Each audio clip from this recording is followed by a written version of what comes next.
Us presentem la Norrøna Power Shield Alpha Jacket, un producte realment molt diferent per aquest hivern per practicar esports com esquí de muntanya, alpinisme d'hivern, escalada o running d'hivern. És una jaqueta que sobretot és molt transpirable. És una jaqueta en el teixit exterior, un soft shell, que és una columna d'aigua de 5.000 mil·límetres.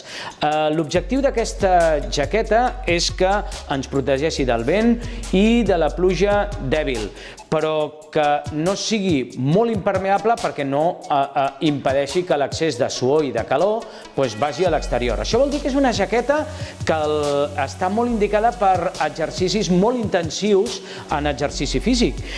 com els que us he dit, l'esquí de muntanya, que puges durant 2 hores i que sues molt i que tens molta calor, però que, atenció, tota aquesta suor l'ha de treure fora perquè llavors ve la baixada, el descens, i aquí és quan entra en acció un teixit com l'Alpha, que el que fa és retenir la temperatura i mantenir el cos sec i calent.